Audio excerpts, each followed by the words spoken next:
ጥቂት ሳምንታት 4-5 ሳምንታት ከዶክተር ገለታ ጋር በጣም መልካም ጊዜ ነበረን።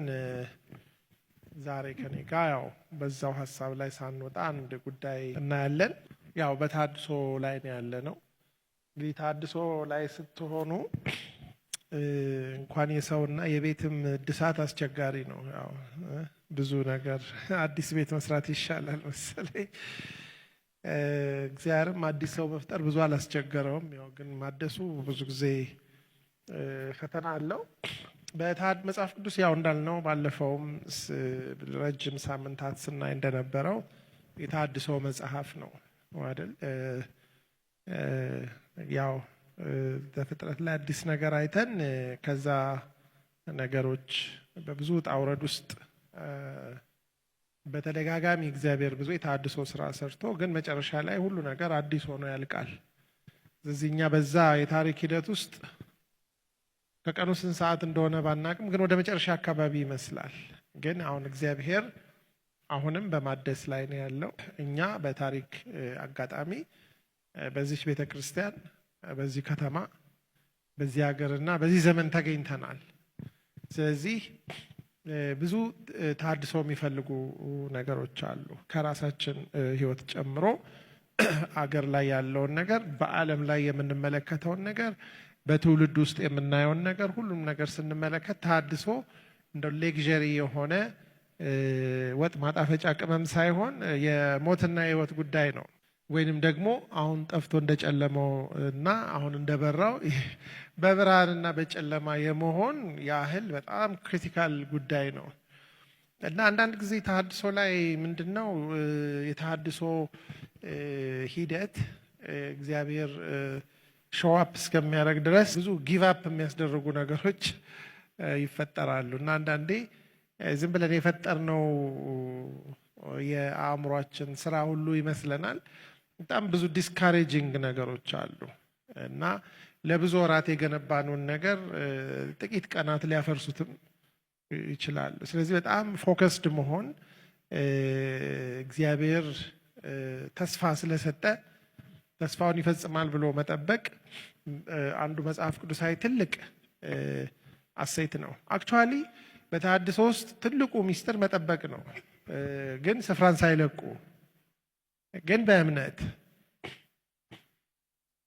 ግን በትጋት ዝም ብሎ መጠበቅ ጊዜ ማሳለፍ አይነት መጠበቅ ሳይሆን የሆኑ ነገሮች እየሆንን ስንጠብቅ እግዚአብሔር ይሰራል። በእንደዚህ አይነት የተሐድሶ ፈተና ውስጥ ካለፉ ሰዎች ዛሬ በብሉይ ኪዳን የአንድ ሰው ታሪክ እናያለን። በጣም አጭር መጽሐፍ ነው።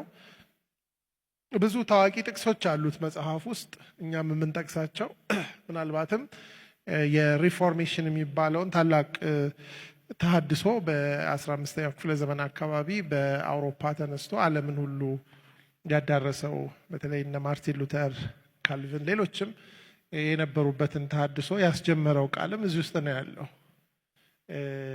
የዚህ መጽሐፍ ሴንትራል አይዲያ ነው። ባይናው ታውቃላችሁ። ዕንባቆምን ነው እንድናይ 3 ምዕራፍ ነው ያለው መጽሐፉ። በተሐድሶ ላይ በጣም አስቸጋሪውን ፓርት ዲል የሚያደርግ ክፍል ነው።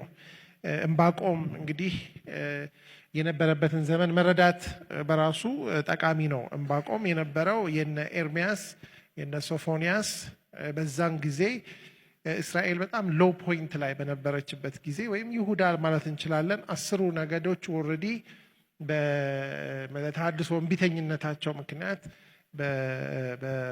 በአሶር ወይም አሲሪያ በዛ ምድራቸውን ሁሉ ተነጥቀው ተበትነው ጠፍተው የነበረበት ጊዜ ግን ሁለቱ ነገዶች ብንያምና ይሁዳ በኢየሩሳሌም ማዕከልነት አሁንም ውጣ ውረድ ውስጥ የነበሩበት ዘመን ነው እና የዕንባቆም ዘመን ያ ዘመን ነው። የኤርሚያስን መጽሐፍ ስታነቡ ምናልባትም የሕዝቅኤልንም መጽሐፍ ስታነቡ ሕዝቅኤልም የእነሱ ኮንቴምፖራሪ ነው። ረጃጅም መጽሐፎች ስለነበሩ ከውድቀት በፊትና ከውድቀት በኋላ የነበረውን ሁኔታ ኮምፕሊትሊ ለተሐድሶ የነበረውን ጥሪ እምቢ በማለታቸው የተፈጠረውን ነገር ያሳዩናል እና በጣም የሚገርመው ነገር በዚህ በጣም ጨለማ በሆነበት ዘመን ደግሞ በጣም አብሪ ነቢያቶች የነበሩበት ዘመን ነው። ሕዝቅኤልን ስትመለከቱ ትልቅ የተሃድሶ ነብይ ነው አይደል? ኤርሚያስን ስትመለከቱ በጣም አሜዚንግ የሆነ ወጣት ገና ልጅ እያለ ነው ወደዚህ ኮል ውስጥ የገባው። በእርግጥ ሕዝቅኤል ሙሉ ሰው ነበር። ለክህነትም እድሜው ደርሶ ነው ወደዚህ አገልግሎት የገባው። ስለ ዕንባቆም ግን ባዮግራፊካሊ ብዙ የምናውቀው ነገር የለም። ስሙ ግን በጣም አስገራሚ ስም ነው። ዕንባቆም ማለት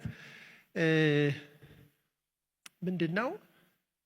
ይሄ አንድ ነገር ፈልጎ ተጣብቆ የማይለቅ እና ግን ዝም ብሎ የሚሳር እየታገለ አምጡ ብሎ ችኮ ነው። እንደው ለስለስ ሲል እንደው አቅፎ ስጡኝ አለበለዚያ አለቅም የሚል ነው። ግን እንደው በአጠቃላይ የዕንባቆም ስሙ አተረጓጎሙ ክሊንገር እንደማለት ነው። ክሊንገር ማለት ተጣብቆ የማይለቅ የሚፈልገውን ነገር ካልሰጣችሁት የማይለቅ ሰው ነው። አይ ቲንክ ለተሃድሶ እንደዚህ አይነት ሰዎች ምንድን ነው ዶክተር ያስፈልጋሉ አይደል? እንደዚህ አይነት እንግዲህ ተሃድሶ ብዙ ጊዜ የሚመጣ ችኮ ሰዎች ናቸው የሚያመጡት። ማለት ቀንም ሌሊትም እግዚአብሔርን እረፍት የማይነሱ ወደ እግዚአብሔር የሚጮሁ ሰዎች ናቸው።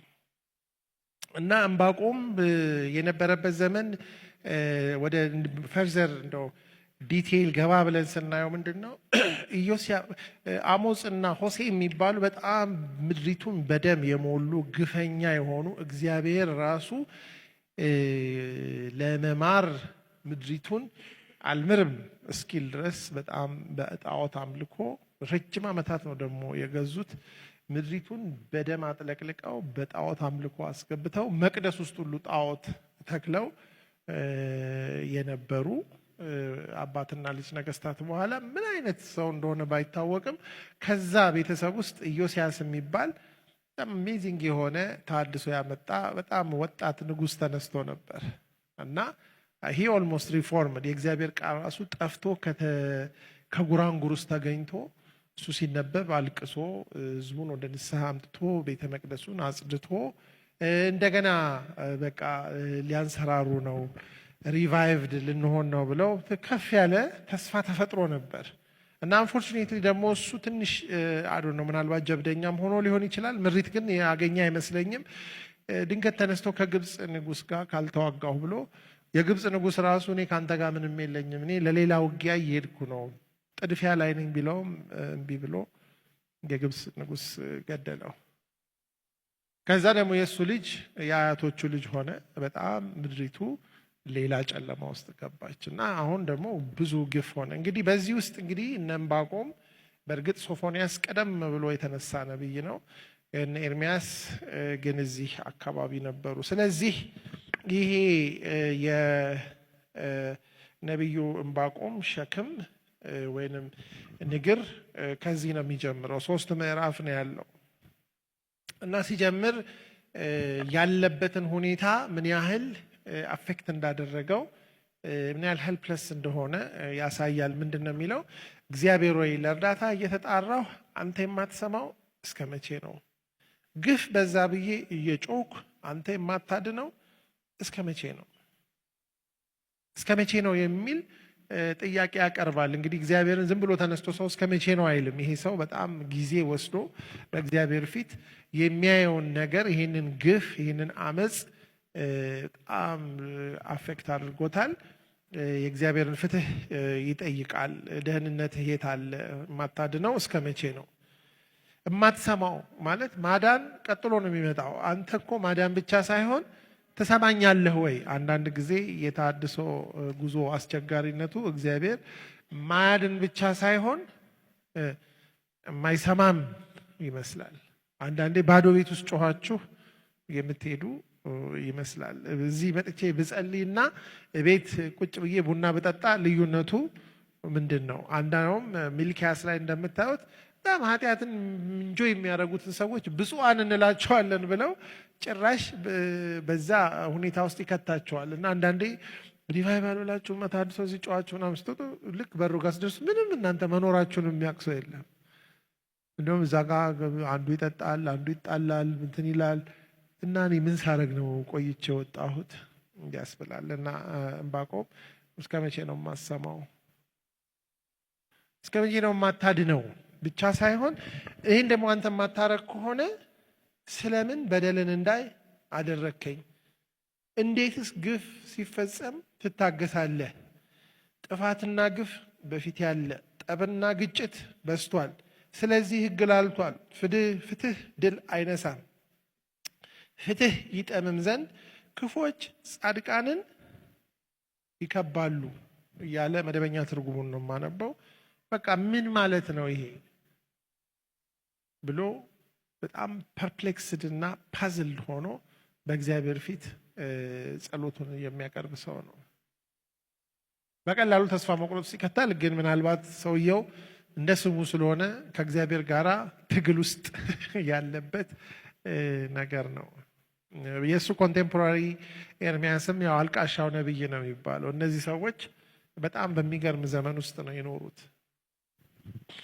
እግዚአብሔር መለሰለት ለዚህ ሰው እና ሲመልስለት እግዚአብሔር ምን አለው? ቢነገራችሁ እንኳ የማታምኑትን እናንተን በዘመናችሁ አንድ ነገር ስለማደርግ እነሆ ሕዝቡን እዩ፣ ተመልከቱም፣ እጅግ ተደነቁ ይልና እሱ ለሚለው ግፍና አመፅ ያዘጋጀውን ምላሽ ይነግረዋል። እግዚአብሔር አልነገርኳችሁም፣ ግን ማወቅ ከፈለግ በጣም አስገራሚ ነገር አደርጋለሁ ይለዋል። እና ብዙ ጊዜ የምንጠብቀው እንደዚህ አይነት ነገር ሲሆን በቃ ሪቫይቫል ይነሳል፣ በቃ አገሩ ይባረካል ነገር ነው። ግን እግዚአብሔር የሚለው እንደሱ አይደለም። የራሳቸው ያልሆኑትን መኖሪያ ስፍራዎች ለመያዝ ምድርን ሁሉ የሚዞሩትን ጨካኝና ፈጣን የሆኑትን ባቢሎናውያን አስነሳለሁ። እነርሱም የሚያስፈሩና የሚያስደነግጡ ናቸው። ፍርዳቸውና ክብራቸው ከራሳቸው ይወጣል። ፈረሶቻቸው ከነብር ይልቅ ፈጣኖች፣ ከማታም ተኩላ ይልቅ ጨካኞች ናቸው። ፈረሰኞቻቸው በፍጥነት ይጋልባሉ፣ ከሩቅ ስፍራ ይመጣሉ። ነጥቆ ለመብላት እንደሚቸኩል አሞራ ይበራሉ። ሁሉም ለአመፅ ታጥቀው ይመጣሉ። ሰራዊታቸው እንደ ምድረ በዳ ነፋስ ወደፊት ይገሰግሳል፣ ምርኮኞችንም እንዳሸዋ ይሰበስባል። ነገስታትን ይንቃል፣ በገዦች ላይ ያፌዛል፣ በምሽግ ሁሉ ላይ ይስቃል። የአፈር ቁልል ሰርቶ ይይዘዋል። ከዚያም በኋላ እንደ ነፋስ አልፎ ይሄዳል። ጉልበታቸውን አምላካቸው ያደረጉ በደለኞች ናቸው ብሎ በፍጹም ዕንባቆም ያልጠበቀውን ምላሽ ይሰጠዋል። ምንድን ነው የሚለው? አንተ ያየውን ሁሉ አይቻለሁ። በጣም ክፉ የሆኑ ጨካኝ የሆኑ ይሄንን አመፅ ሁሉ ጠራርገው የሚያጠፉ ባቢሎናውያንን አዘጋጅቻለሁ ሲል ዕንባቆም አልተስማማም ከእግዚአብሔር ጋር። ምንድን ነው የሚለው? እግዚአብሔር ወይ ይላል፣ ከዘላለም ጀምሮ ያለ አንተ አይደለምን?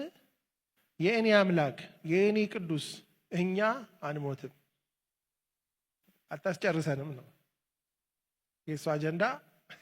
መሞት አይደለም። እግዚአብሔር ሆይ እንዲፈርዱ ሾመሃቸዋል። አለት ሆይ ይቀጡ ዘንድ ስልጣን ሰጠሃቸው ይልና ዓይኖችህ ክፉን እንዳያዩ እጅግ ንጹሐን ናቸው። አንተ በደልን መታገስ አትችልም። ታዲያ አታላዮችን ለምን ትታገሳለህ? ክፉ ከራሱ ይልቅ ጻድቅ የሆነውን ሲውጠው ለምን ዝም ትላለህ? አንተ ሰዎችን በባህር ውስጥ እንዳለ አሳ ገዥም እንደሌላቸው የባህር ፍጥረታት አደረግህ። ክፉ ጠላት ሁሉንም በመንጠቆ ያወጣቸዋል፣ በመረቡ ይይዛቸዋል፣ በሸክላው ውስጥ ይሰበስባቸዋል። በዚህም ይደሰታል፣ ሐሴትንም ያደርጋል። በእነርሱ ተዝናንቶ ይኖራልና ምግቡም ሰብቷል። ስለዚህ ለመረቡ ይሰዋል፣ ለአሽክላውም ያጥናል። ታዲያ መረቡን ባለማቋረጥ መጣል ሕዝቦችንም ያለ ርኅራኄ መግደል አለበትን? ይላል። ምን ማለት ነው? ልክ ነው። እኔ ያልኩህ እኛ ሀገር ውስጥ ያለው ክፋት መጥፎ ነው፣ ግን እንደ ባቢሎናውያን መጥፎ አይደለንም። በእነሱማ ልታስጨርሰን አትችልም። እነሱ እኮ ራሳቸውን የሚያመልኩ ሰዎች ናቸው። አንተንም እኮ አያውቁህም። ደግሞ በየሀገሩ ያደረጉትን ታውቅ የለ ወይ? እነኚህ ሰዎች ክፉዎች ናቸው። ልትገለን ልትጨርሰን ነው እንዴ? ይሄ እንዴት ነው ፍትህ ሊሆን የሚችለው? እኔ የጠየቅኩ ተሐድሶ እኮ ይሄኛው ተሐድሶ አይደለም።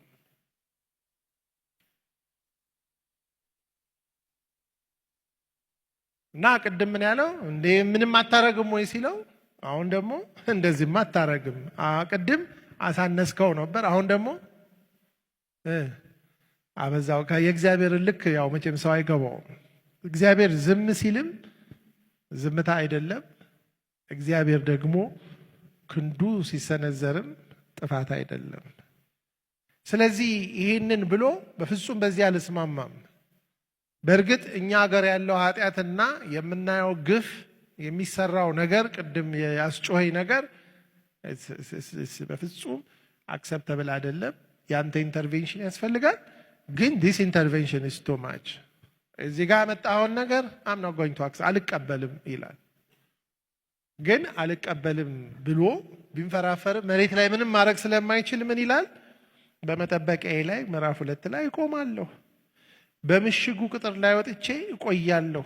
ምን እንደሚለኝ ለክርክሩም የምሰጠውን መልስ ለማወቅ ጠባበቃለሁ ወይም ጠብቃለሁ። እስቲ ምን እንደሚል አሁን እንደው እሱ አይኖቹ ንጹህ ናቸው። ግፍ የማይወድ አምላክ በእነዚህ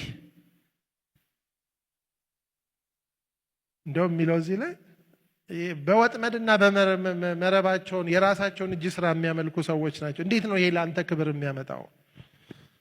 እግዚአብሔር ይመልሳል። እግዚአብሔር ምን አለ? እንዲህ ሲል መለሰ ይላል። በቀላሉ እንዲነበብ ራእዩን ጻፈው፣ በሰሌዳም ላይ ቅረጸው። ራእዩ የተወሰነለትን ጊዜ ይጠብቃልና ስለ መጨረሻውም ይናገራል። እርሱም አይዋሽም። የሚዘገይ ቢመስልም ጠብቀው፣ በእርግጥ ይመጣል፣ ከቶ አይዘገይም። እነሆ እርሱ ታቢዋል፣ ምኞቱ ቀና አይደለም፣ ጻድቅ ግን በእምነቱ ይኖራል እያለ ይቀጥላል። እዚህ ጋር አሁን የማሳየን ነገር በጣም በግልጽ ሁሉም ሰው ሊያነበውና ሊገባው በሚችል መንገድ ራእዩን ያየኸውን ነገር ጻፍ። አንደኛው የድሮ ትርጉም ላይ አንባቢው ይፈጥን ዘንድ ይላል። ምን ማለት ነው? እሱ ሁለት ነገር ነው። ቶሎ አንብቦ መሮጥ እንዲችል አንብቦ ትርጉሙ ገብቶት የሚል እይታ አለ። ሁለተኛው እይታ ደግሞ የሚሮጥ ሰው እንኳን አንብቦት እንዲሮጥ ምንም በቃ ለሚሮጥ የሚጣደፍ ሰው ራሱ አይቶት መቆም ሳይገባው እንዲያን በጣም ክሊርሊ ይሄንን ቪዥን አስቀምጥና ጻፍ ይለዋል። አሁን ሊመጣ ያለውን ነገር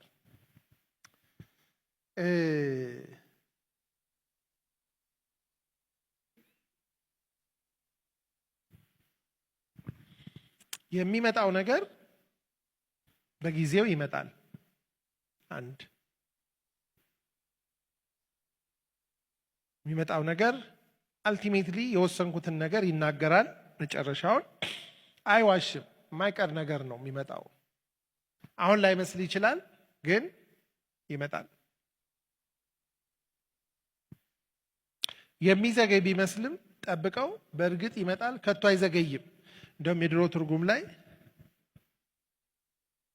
የዘገየ ቢመስልም አይዘገይም የሚል ቃል አለ። እንደውም እንግሊዝኛው ምን ይላል? ታሪ ቢያረግም ዲሌ አያረግም ይላል። ታሪ ማለት የኛ ሳብጀክቲቭ ፊላንጋችን በቃ አይመጣም እንደ እግዚአብሔር እያልን ሲታክተን፣ እሱ ግን ካሌንደሩን ጠብቆ ይመጣል። በእግዚአብሔር ካሌንደር አይዘገይም። በእኛ ኤክስፔክቴሽን ሊዘገይ ይችላል። ስለዚህ የዘገየ ቢመስልም ምን አያረግም ይላል? አይዘገይም። ግን አንተ ምን ይጠበቅብሃል? ታገሰው፣ ጠብቀው።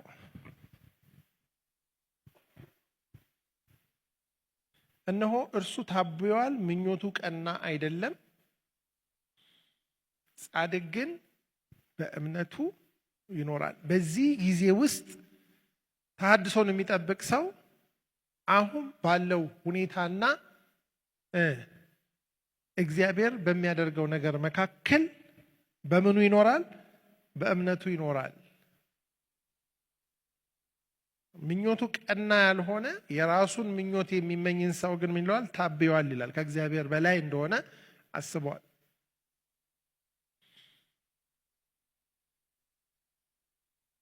እቺ ጻድቅ ግን በእምነቱ ይኖራል የምትለዋ ቃል ጳውሎስም የዕብራውያን ጸሐፊም በተደጋጋሚ ያነሷታል። በኋላም ቅድም እንዳልኳችሁ በተሐድሶው ዘመን በሪፎርሜሽን ዘመን ላይ ከድቅድቅ ጨለማ ያወጣች ነች። እግዚአብሔር ማመን ማለት የአንድ ጊዜ ነገር ሳይሆን ይኖራል ማለት ምን ማለት ነው? በጀመረበት እምነት ይቀጥላል፣ በቀጠለበት እምነት ይጨርሳል። እያመነ ይኖራል። አክቹዋሊ ይሄኛው እምነት ፌዝ ከሚለው ይልቅ ፌስፉልነስ ታማኝ ሆኖ ይኖራል።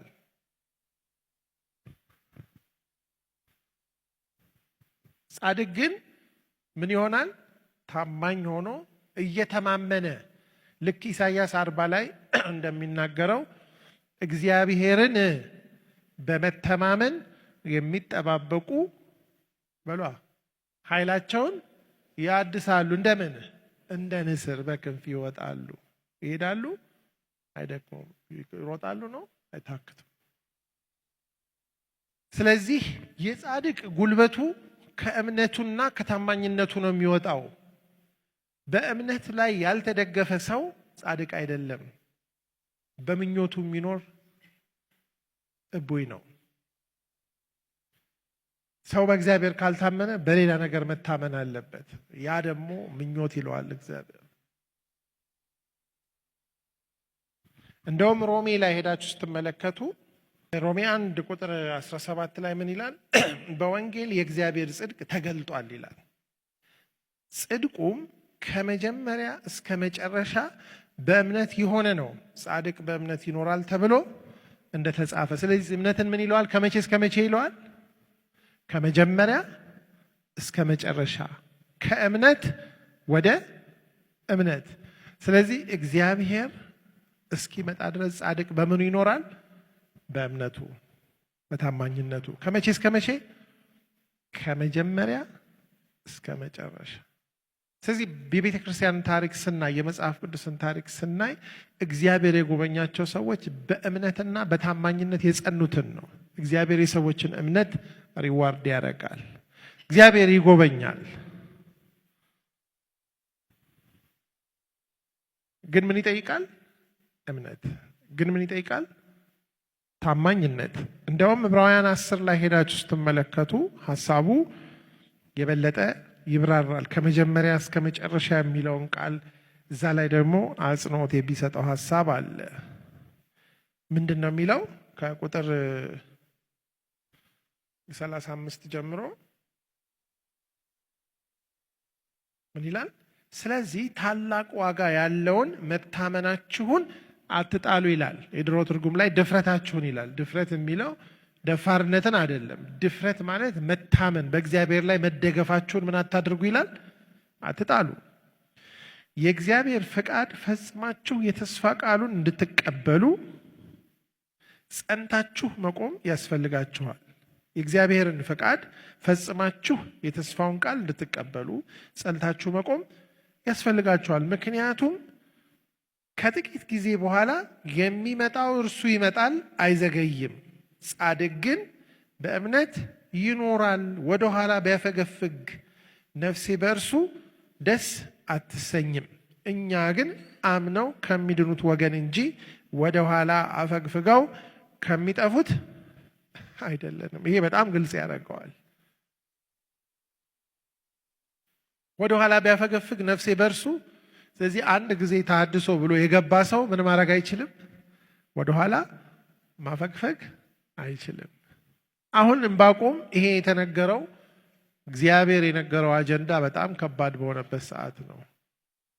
ምናልባት ባልጸለይኩ ይሻል ነበር ይሄን ጉድ ከምሰማ፣ እንዲሁ እኛው እንደ ፍጥርጥራችን እዚሁ እየተገላበጥን ብንኖር ይሻላል፣ ሊያጠፋን ነው እግዚአብሔር ብሎ ይሄ ነገር በጣም ከብዶታል።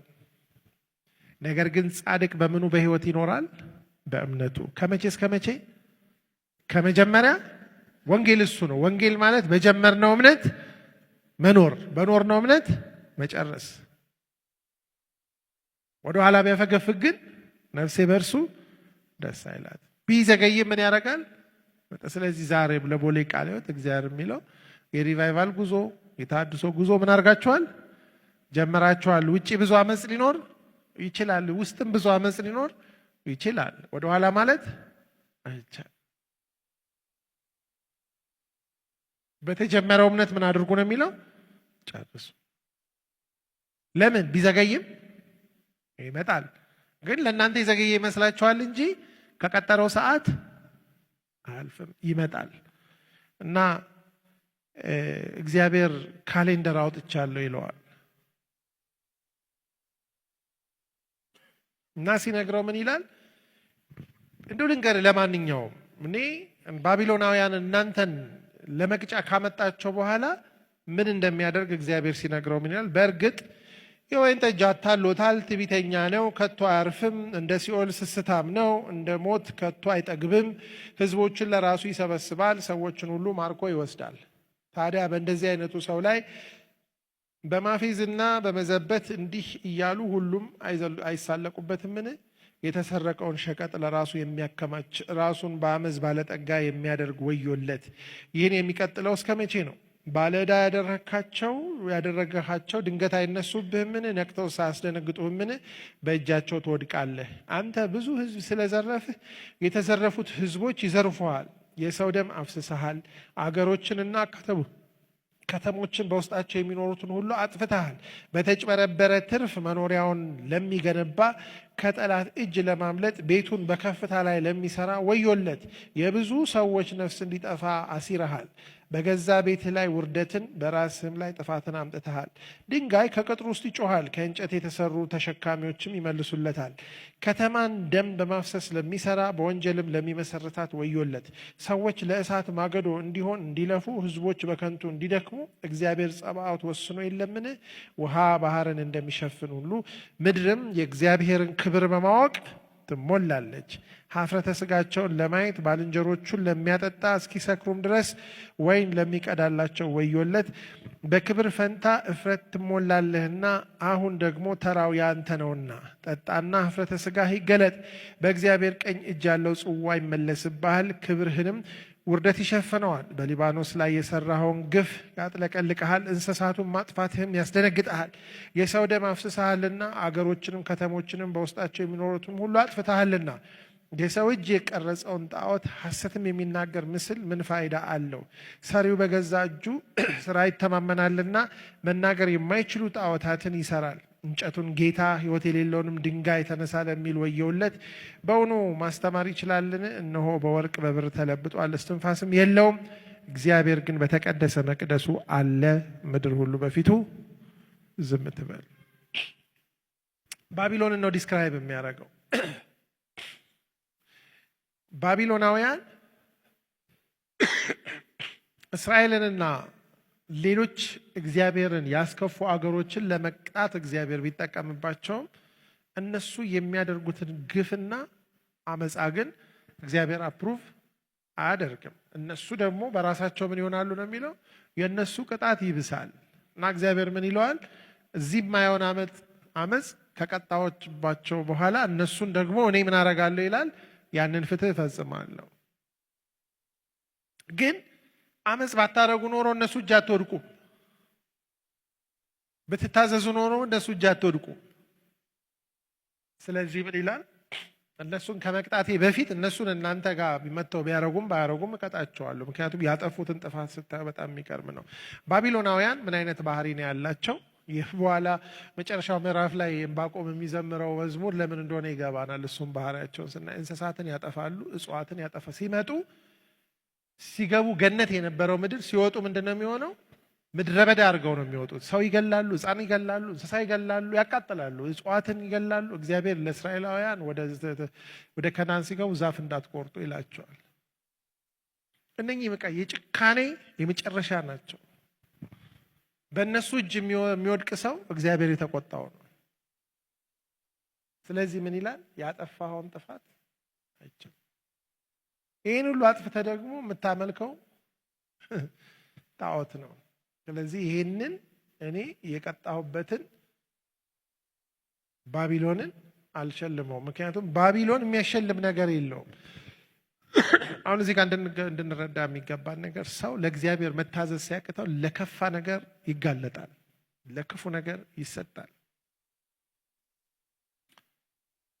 ይህን የምትረዱት ሁለተኛ ዜና የመጨረሻው ምዕራፍ ስታዩ እግዚአብሔር ለምንድን ነው እንደዚህ የጨከነባቸው የሚለው እንደዚህ አይነት ክፉ ሰው የሰጣቸው እንደው ምንድን ነው ያስጨከነው የሚለውን ስታዩ ምዕራፍ 36 ከቁጥር 15 ጀምሮ የመጨረሻው ምዕራፍ ማለት ነው። ሁለተኛ ዜና ላይ የአባቶቻቸው አምላክ እግዚአብሔር ለሕዝቡና ለማደሪያው ስላዘነ መልእክተኞችን ይልክ ነበር። እነርሱ ግን የእግዚአብሔርን ቁጣ በሕዝቡ ላይ እስኪነሳሳና ፈውስ እስከማይገኝላቸው ድረስ በእግዚአብሔር መልእክተኞች ላይ ተሳለቁ፣ ቃሉን ናቁ፣ ነቢያቱን አቃለሉ። ስለዚህ የባቢሎናውያንን ንጉሥ አመጣባቸው። እርሱም ወጣቶቻቸውን በቤተ መቅደስ ውስጥ በሰይፍ ፈጀ።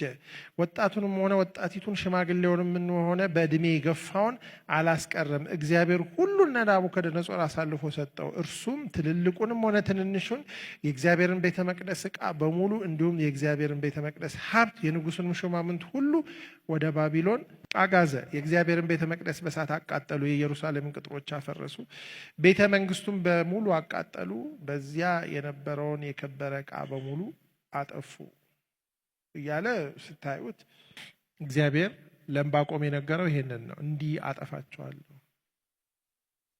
እና ምን ይላል? ከሰይፍ የተረፉትን ቅሬታዎች በምርኮ ወደ ባቢሎን ወሰዳቸው፣ እስከ ፋርስ መንግስት መነሳትም ድረስ የእርሱና የልጆቹ አገልጋዮች ሆኑ። ምድሪቱም የሰንበት ረፍት አገኘች። በኤርምያስ የተነገረው የእግዚአብሔር ቃል ይፈጸም ዘንድ 70 ዓመት እስኪያበቃ ድረስ ባድማ በነበረችበት ዘመን ሁሉ አረፈች ብሎ በኤርምያስ የተነገረው የእግዚአብሔር ቃል ይፈጸም ዘንድ በፋርስ ንጉሥ በቂሮስ ዘመነ መንግስት መጀመሪያ ዓመት በግዛቱ አዋጅ እንዲያስነግርና ይህም እንዲጻፍ እግዚአብሔር የፋርስ ንጉሥ የቂሮስን መንፈስ አነሳሳ። እርሱም እንዲህ አለ እያለ የታድሶ ዘመን ሲመጣ ደግሞ ይናገራል። ሁለተኛ ዜናና አንደኛ ዜናን የጻፈው እዝራ ስለሆነ ከአንደኛ ነገስትና ከሁለተኛ ነገስት ይለያል። አንደኛ ነገስትና ሁለተኛ ነገስትን የጻፈው ምናልባት ኤርሚያስ ነው የሚባለው። ለምን እንደወደቁ ከመጀመሪያ ጀምሮ የውድቀት ሂደታቸውን እግዚአብሔር በኤቪደንስ ነው የነገራቸው። ከ70 ዓመት በኋላ ግን ለምን ወድቀው እንደነበሩ ከምን ወደ ምን እንደተነሱ እግዚአብሔር በኤርሚያስ ተናግሮ ይሄንን ቅጣት እንዳደረሰባቸው በሰጠው ተስፋ መሰረት ደግሞ የፋርስ ንጉስን እንዳስነሳና አሁን ጉብኝቱ እንደጀመረ ጽፎ ነው። እዝራ የሰማይ አምላክ ሕግ ጸሐፊ ይባላል። እዝራ የሚገርማችሁ ነገር አንደኛና ሁለተኛ ዜናን ስታነቡ ከአዳም ጀምሮ እስከነሱ ውድቀት ያለውን ነገር ባጭሩ ነው የጻፈላቸው። እንዲህ ተፈጥራችሁ እንዲወድቃችሁ እንዲፈጥራችሁ እንዲወጣችሁ እንዲህ አሁን ተመልሳችኋል ይላል። ስለዚህ እዚህ ላይ የምናየው እግዚአብሔር ይመጣል በጊዜው ግን በጣም የዘገየ ሊመስል ይችላል የሚለው ምናልባት ዕንባቆም ይሄንን ጥፋት አይቷል፣ ጉብኝቱን ግን አላየ ሊሆን ይችላል። ዴፊኒትሊ ኤርምያስ አላየም፣ ሕዝቅኤል አላየም። 70 ዓመት ስለሆነ ግን እነሱ ስላላዩ እግዚአብሔር አልጎበኛቸውም እንዴ? ጎብኝቷቸዋል። ታድሶ መጥቷል። እሺ ቢሉና ቢመለሱ ኖሮ ግን በነ ዕንባቆም በነ ኤርምያስ ዘመን እግዚአብሔር ጉብኝቱን ይቀጥል ነበር። በኢዮስያስ ላይ ያሳየውን ምሕረት እግዚአብሔር ለነ ዮአኪን፣ ለነ ሰዴቅያስ፣ ለነ ኢዮአቂም ይቀጥል ነበር። እነሱ ግን አመፀኛ ሆኑ። ስለዚህ እግዚአብሔር ምን አለ? በቃ ጀጅመንት አለ ይመጣል። ከዛ ጀጅ ያደረኩበትን ደግሞ በራሱ አመፅ ምን አደርገዋለሁ? ጀጅ አደርገዋለሁ። እና ምን ይላል? አልቲሜትሊ ቁጥር 14 ላይ እንደሚለው ውሃ ባህርን እንደሚሸፍን ሁሉ ምድር ሁሉ የእግዚአብሔርን ክብር በማወቅ ምን ታደርጋለች? ትሞላለች። ብቻ ሳይሆን እግዚአብሔር ግን በተቀደሰ መቅደሱ አለ። ምድር ሁሉ በፊቱ ምን ትበል? ዝም ትበል። እና ይሄንን ይናገራል። እንግዲህ የሚገርማችሁ ነገር ምዕራፍ 1 ላይ እጅግ ጥልቅ ብሶት ይዞ የጀመረው ዕንባቆም እንዳልኳችሁ ጉብኝቱን አላየም። ገና ባቢሎኖችም አልመጡም። ግን ከእግዚአብሔር ጋራ ኢንካውንተር ኖረው ከዛ ኢንካውንተር ውስጥ ገና ይሄ ሁሉ ነገር እየመጣ እያለ መዝሙር ውስጡ ተፈጠረ አይደል? ምዕራፍ 3 እኮ ከምዕራፍ 1 ላይ ያለው ዕንባቆም አይመስልም። ምዕራፍ 3 ላይ ምን ይላል? በዝማሬ የቀረበ የነቢዩ ዕንባቆም ጸሎት ይልና እግዚአብሔር ሆይ ዝናህን ሰምቻለሁ፣ እግዚአብሔር ሆይ ስራህም አስፈራኝ። በእኛ ዘመን አድሳቸው፣ በእኛ ጊዜ እንዲታወቁ አድርግ፣ በመዓት ጊዜ ምሕረትህን አስብ ብሎ አሁን ካለው ሁኔታ ከህዝቡና ከአጠቃላይ ከሚያየው ሜስ አይኑ ተነስቶ አይኖቹ ማላይ ሆኑ በሏ እግዚአብሔር ላይ እና አንተን ሳይህ ዝና ብዙ ነው። ስራ ያስፈራል። ባክህ ያንተን ስራ በእኛ ዘመን ምን አድርገው አድሳቸው። በአመታት መካከል ትታወቅ ዘንድ ስራህን ምን አድርግ ይላል ፈጽም ይላል የድሮ ትርጉም ላይ። በእኛ ጊዜ እንዲታወቁ አድርግ። በማግ ጊዜ ምህረትን አስብ። በቃ መዓቱ አይቀርም። መዓቱን ያመጣ ነው እኛው ራሳችንን። ግን መዓቱ ባይቀርም ምንህን አስብ ማለት ጀመረ? ምህረትህን አስብ እና ስራልን። በእኛ ዘመን ቢሆን ደስ ይለናል ብሎ ይናገራል። እግዚአብሔር ከቴማን ከቅዱሱም ከፋራን ተራራ መጣ። ክብሩ ሰማያትን ሸፈነ፣ ውዳሴው ምድርን ምን አረገ ይላል ሞላ። እግዚአብሔር ሰው አይደለም። የእግዚአብሔር ክብር ምንን ይሞላል? ሰማያትን ይሸፍናል። ውዳሴው ምድርን ሞላ። ጸዳሉ እንደ ፀሐይ ብርሃን ነው። ጨረር ከእጁ ወጣ፣ ኃይልም በዚያ ምን ሆኗል? ተሰውሯል።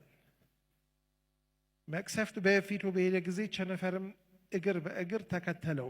ቆመ፣ ምድርን አንቀጠቀጠ፣ ተመለከተ፣ ህዝቦችን አብረከረከ። የዘላለም ተራሮች ተፈረካከሱ፣ የጥንት ኮረብቶች ፈራረሱ። መንገዱ ምንድን ነው? ዘላለማዊ ነው።